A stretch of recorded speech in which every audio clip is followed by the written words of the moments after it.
He has the traits to play like Merida did for Sporting in a Ruben Amorim system. He definitely has those traits, but he needs to be better at recognizing danger when we're out of possession.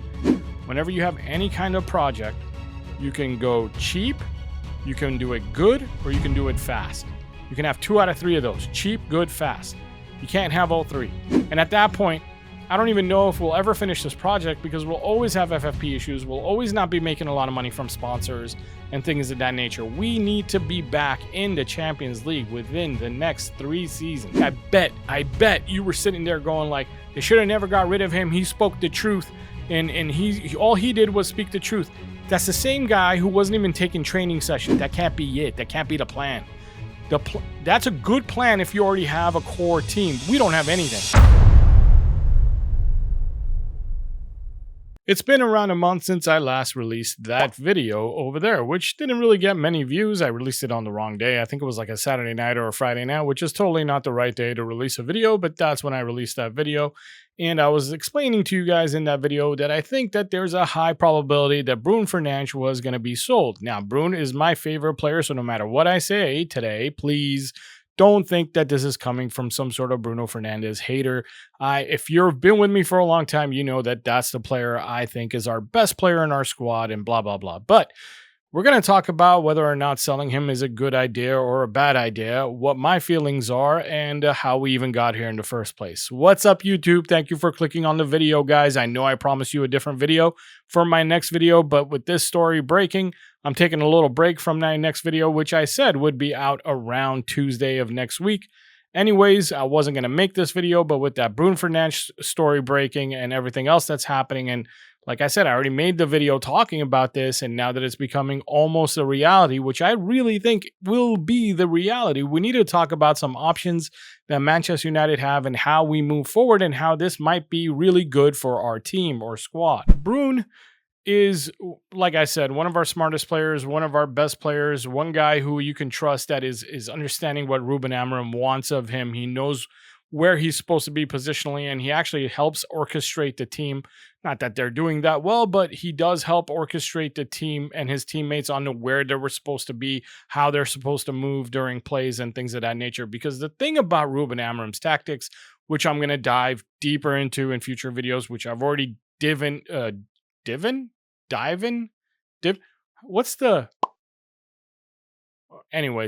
which I have talked about before in previous videos, like that thumbnail that I threw up earlier. That also, like I said, it's going to be a link at the end of this video. Go watch that. The point is, though, like when you hear people like Hilal or Gyökeres, but most recently, Hilal did an interview just this past 48 hours, I believe, where he said that with Ruben Amorim, the players felt like they were playing PlayStation. Everybody knew where they were supposed to go. Everything was easy. They were winning games easily because people knew exactly how they were supposed to move, where the ball was supposed to go, when it was supposed to be there, and everyone was doing things. And the way he described it, we were playing like we were playing PlayStation. Go look up that interview. Hilal did it just in the last 2 or 3 days after they won their league championship. Guys, that's how Ruben needs this team to run. He needs them to all understand where they're supposed to be, all of one mind, one thought. And Bruno is one of those players who actually already knows his assignment. He knows where he's supposed to go. He knows where his teammates are supposed to go, and that's why you see him so frustrated out on the pitch when we're playing games, when he's telling people you're supposed to go here, you were supposed to be there, or whatever else. So that's going to be a big loss for Ruben Amorim. I'm sure Ruben can use every single player that he can that knows where they're supposed to be and how they're supposed to move. And that's another reason why I believe that Ruben really likes Mason Mount, but this isn't that video, so I'm going to move on. The thing is, I think that if we play our cards right, if we negotiate cleverly, the problem is we took too long to show the Saudis that we would be interested in contemplating this sale. And now that I believe they're definitely contemplating the sale, and the Saudis are saying, we'll give you 100 million, that's for us, 200 million for Bruno, I think that we can get more than 100 million if we play our cards right. We can probably secure about 150 million. pounds, not euros. We could probably secure 150 million pounds if we play our cards right. And what I mean by that is adding sweeteners to the deal. I don't think they'll just pay upfront 150 million for Bruno. Maybe we'll get 120 million for Bruno, but we can probably get them to sweeten the deal. Add another 30 million that's paid over time. Say 2 summers from now, we promise that we're going to go on tour in Saudi Arabia, have 2 summer preseason games played in Saudi Arabia over the summer preseason. And I know it's not a kind of place where you want to be playing games in the summer, but you can arrange something to play at some point throughout the year after the World Cup. So 2 years from now, and that's when that payment would come in. And believe me, they have the money as long as you make it worth their while. They're not just going to give you another 50 million more for a player that's over 30. But if you figure, like, if these guys are smart, and they're supposed to be, Omar Barada's supposed to be smart, these guys are supposed to be businessmen. Saudis have money to spend, but you got to sweeten the deal. You got to give them an incentive to give you that. It's not just going to be for Bruno, but it's going to be like, okay, you get Bruno, but we also come in and play two exhibition matches in Saudi Arabia after the World Cup, 2 summers from now, whatever. And you guys give us an extra 30 or 40 million pounds for that, which is a lot more than we would get if we went to Malaysia or came to United States or anything else. And there's nothing that says we can't also go to United States. We'll just go to Saudi Arabia, play 2 exhibition matches, then fly out of there and go somewhere else where training the team is going to be easier to do than that Saudi summer sun. And again, it doesn't have to be in the summer. I'm just spitballing. The businessmen should be the ones who are thinking about solutions to try and get more money for this, because Bruno Fernandes is our most valuable player. He's definitely our best player. But we needed a moment like this. We needed a moment like this. This is the kind of moment, this is the kind of sale that other big teams have had to help them rebuild and to keep them within FFP rules. If we made this sale on top of the Marcus Rashford, the Antony, the Sancho, Garnacho, maybe Erasmus to Juventus, if we make these sales and we can bring in over 250 million in sales this season or this summer, again, I'm counting Bruno as close to 120. And like I said, if we're smart, we could probably get 150 out of it. If we can make 250 or more from all these sales, we are not going to have any FFP issues for the next 3 to 5 years. We don't even have to think about it. Now, as long as within the next 3 or 5 years, we start playing Champions League football, we won't have to worry about FFP anymore. So you have to consider it. It fixes a lot of things, and it stops FFP from being a thing. The other beauty of a deal with Saudi is that they're so cash rich that when you make this kind of deal, they don't have to amortize the whole thing over 5 years. You can tell them that you need half of it up front. You need 50 million liquid cash right now. And then the other 50 million can be amortized over 5 years, 10 million a year or whatever it is. Or 3 years, because I think they're only offering Bruno a 3-year contract, so it would only be amortized for 3 years anyways. So that's a lot of money you're getting for the next 3 years, even if it was 50 million that's being amortized, and you can get 50 million up front. I'm telling you, they are a cash rich place. They don't care. They might not even want to amortize any of it. They might want to just give you the whole thing up front right now. And that fixes our cash flow issue, no matter what Rashford is sold for, Antony is sold for, because those guys are going to sell for things that are going to want to be amortized. For sure. Those aren't going to go to Saudi Arabia and get big time money for them right away. This deal is just too good to pass up, even though I like the player, man. I don't want to lose the player, but it's too good to pass up. And what we do with that money is basically more or less what I'm going to talk about in those future videos, which I already told you are coming. First one's dropping this Tuesday, where we talk about certain positions and certain traits that Ruben Amorim absolutely positively needs. It's not as simple as saying, let's get this striker because he scores a lot of goals. That's not all he needs from his striker.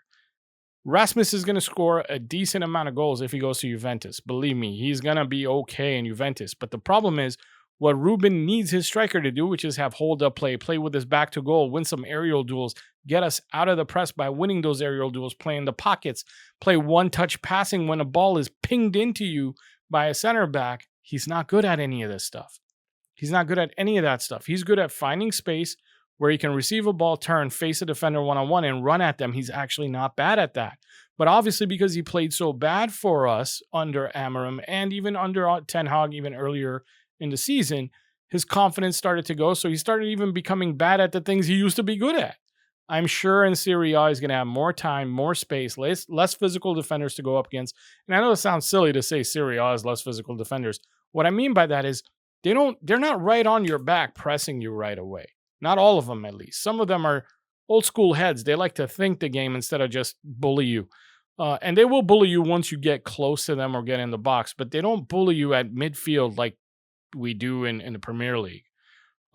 Anyways, he's going to have time and space to turn around, face them up, and run at them. And slowly but surely, since he's doing the things he's good at more often, he'll find success and he'll be fine. He's not going to be fine for us.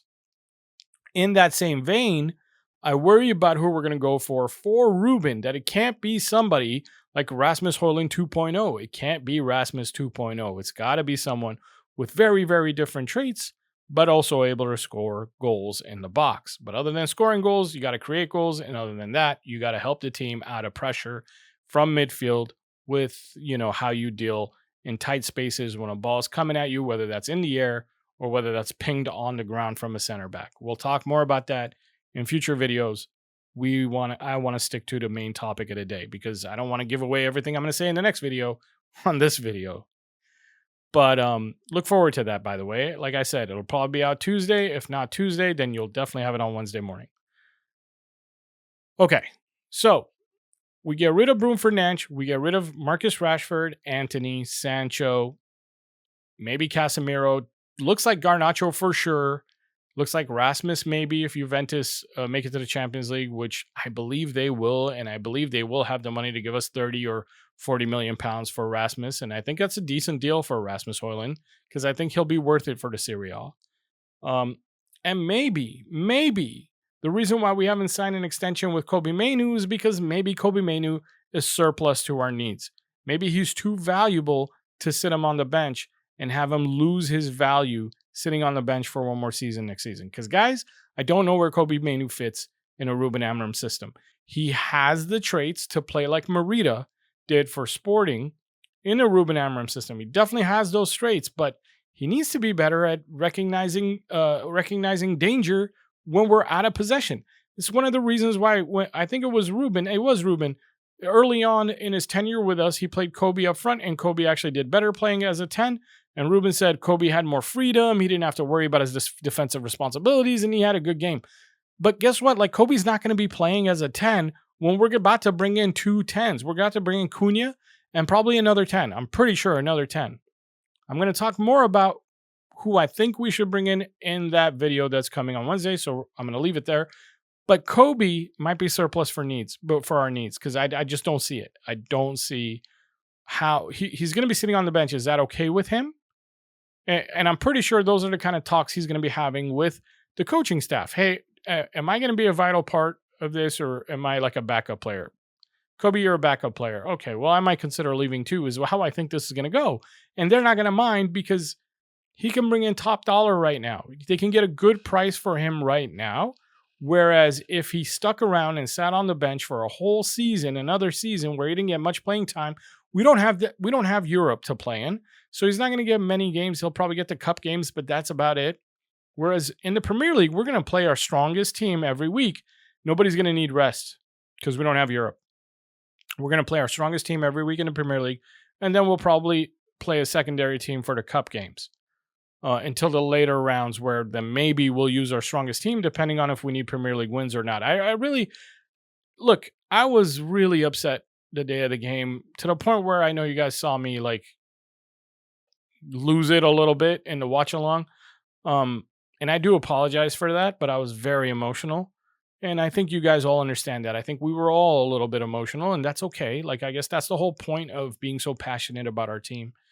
But now that I've calmed down, now that I've thought about how next year is going to go, next season's going to go, it's not the end of the world that we get to rest our players and use our best players week in and week out in our Premier League matches to see how high up the table we can climb. I'm hoping for a top 6 finish, but the only way that's going to happen is if we have a good summer window, and these sales need to happen, because there needs to be zero excuses about cash flow or FFP. None of that. I don't want to hear anything from the businessmen who own our clubs. Guys, We need to turn the screws and put the pressure on them. If they sell our captain, if they sell Bruno Fernandes, they better be bringing in some real talent. And I'm not talking about young kids like Liam Delap.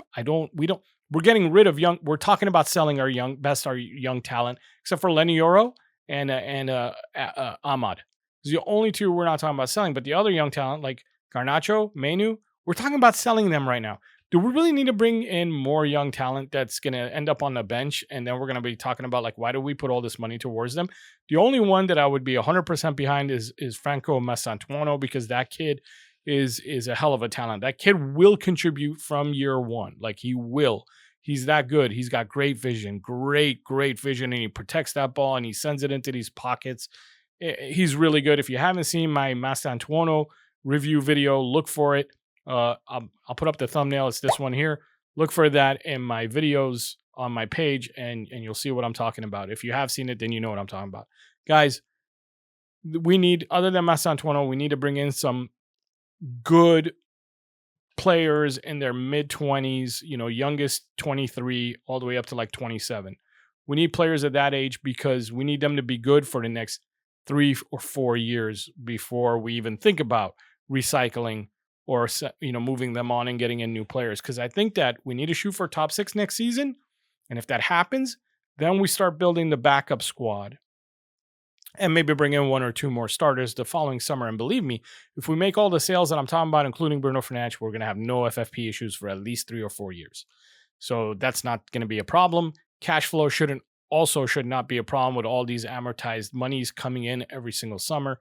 And then, like I said, as long as we finish in the top 6 next season, cash flow will be even better because we'll have Europa again and we'll start building our squad from there.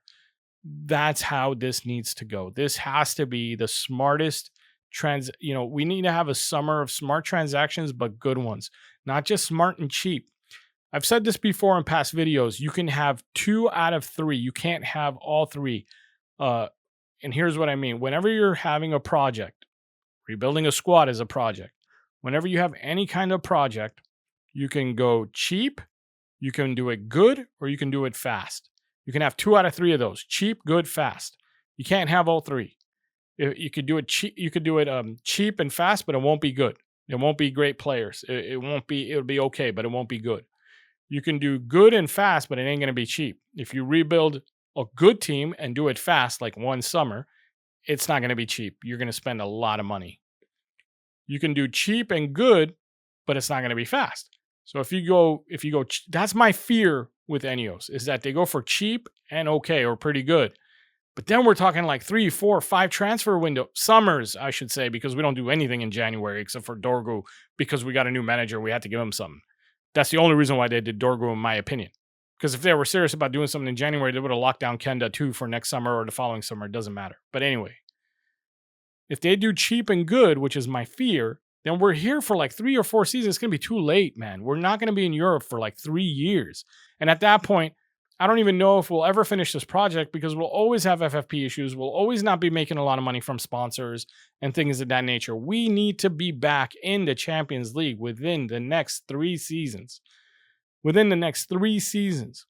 Next season, we need to get back into Europa. So we need to finish in the top 6. And hopefully we can be back in the Champions League after the following season right away. But if we do one more Europa League campaign and then get into the Champions League, that's okay too, but it ain't great. But if we're still not in it after 3 seasons, then we're screwed anyway. This whole rebuild is not going to work. It's going to take us another 10 years before these guys actually get it right. These guys need to get it right away. And these guys need to prove to us that they've learned from their mistakes. I'm talking about INEOS here. They've got to prove that they've learned from their mistakes. And it can't be Wilcox and Vivell believe in young talent, so we're just going to go after young talent. That can't be it. That can't be the plan. That's a good plan if you already have a core team. We don't have anything. Whereas like the only core player that we have that's actually worth anything, we might be selling him Bruno Fernandes. We have nothing. We have 0. We have nothing. We don't even have a goalkeeper we could depend on. We've got 0. We have a Lenny Yoro who's young. Don't count the young ones. I'm talking about someone in their prime. Do we have one player in his prime? No. Even with Bruno Fernandes, by the way, we don't have a player. We don't have one. We don't have one player, a single player in his prime. Bruno Fernandes is already 30-something years old. He's past his prime. I love him, but he's past his prime. Casemiro, past his prime. Lenioro, not there yet. His prime might not be for another 3 years. Ahmad, not there yet. His prime might be for another 3 years. We don't have a single player in his prime. We need to bring in at least 2 or 3 players in their prime. Even if their prime isn't Messi-esque, even if their prime is Cunha right now, he's probably in his prime. I'll take that. Ederson might be in his prime right now. I'll take that. If he's not in his prime, Ederson, he's very close to being in his prime. I'll take that. He's 1 year away from being in his prime. I'll take it. Do you get what I'm saying? We don't have anybody in their prime. You don't start thinking, let's bring in young players until you have a handful of players in their prime for these young players to learn from, for these young players to look at and be like, man, look at his work rate. Look how great he's producing. Look how great his stats are. Look how he's doing everything that needs to be done. If I want to replace him and get off the bench and go play, I need to be as good as him. That's why Garnacho has a leg to stand on, even though I don't agree with what he did and what he said and how he bitches and complains.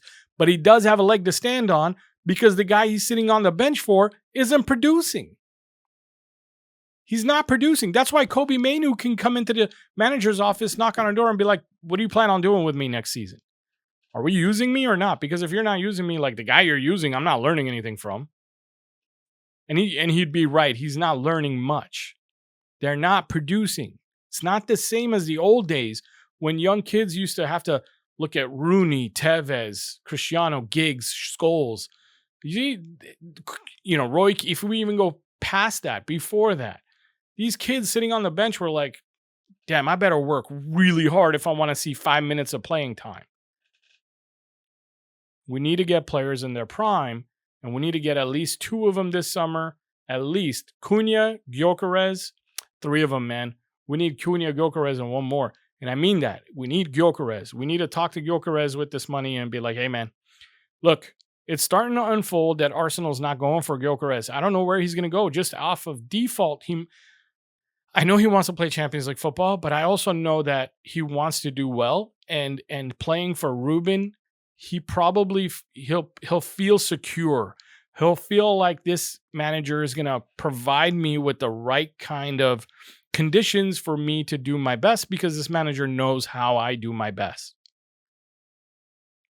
Guys, that's it for today. I was trying to make a short video because this wasn't even a planned video, but I think it's important that we consider all these things, and I think it's important that we start to think about turning the screws on Sir Jim Ratcliffe and INEOS to make correct decisions to build this. This is it. This is what we've been asking for since Ralf Rangnick days. And by the way, because I brought up Ralf Rangnick, I don't want to say this so harshly. If you're Amorim out, you should probably leave the video right now. I'll see you next time. Thanks for coming. But if you're Amorim out, you should have left. Did you leave? Can I speak? Did you leave? I hope you left. Okay. If you're Amorim out, shame on you, man. Shame on you, because when we got rid of Ralf Rangnick, I bet you were sitting there going like, they should have never got rid of him. He spoke the truth, and all he did was speak the truth. That's the same guy who wasn't even taking training sessions. The rumor about Ralf Rangnick was he would sit in the office while the team trained because he was like, I don't know what to do with this team. This team can't do anything I want them to do. So he abandoned his own playing style. We stopped. Ralf Rangnick was our manager, and we didn't press. Think about that. Our team did not press with Ralf Rangnick as a manager because he was like, they can't press. They can't press. He would say things like a little bit of press is like saying a little bit of pregnant. You either press or you don't. He stopped pressing because they couldn't press. The team wasn't built right for Ralf. And because he spoke the truth, they got rid of him when they brought in Erik ten Hag because they didn't like somebody criticizing the team as harshly as he has. Now you got another manager who's telling you this may be the worst Manchester United squad ever. And then he had to correct himself and be like, well, I count myself at this too, blah, blah, blah. I don't know. A part of me goes, no, dude, you were just speaking the truth. This is the worst Manchester United squad ever in my lifetime. And I'm a lot older than most of you guys. And now you guys want to be Amorim out? Amorim out for speaking the truth? Just like Ralph did? No, dude. No. Let's Let him criticize the team and rebuild it in the way we want. And then if he doesn't perform, hammer him out. I have a feeling he's going to perform, though. I like his tactics. If you've watched my video that I'm linking to the end of this coming up soon, because I'm about to say bye, you'll know what I mean. That's not everything in that video. There's a lot more, and I made a lot of videos about it, but that video just happens to have like the fundamentals, if you will. Guys, thank you very much. Drop a like if you're new to the channel. Consider subscribing if you liked what you heard. And, you want to keep up with my channel because YouTube kind of doesn't really know me yet. I'm still new. But thank you so much. Drop the like and I'll see you in the comments. Leave some comments. I'll read them. I'll see you soon.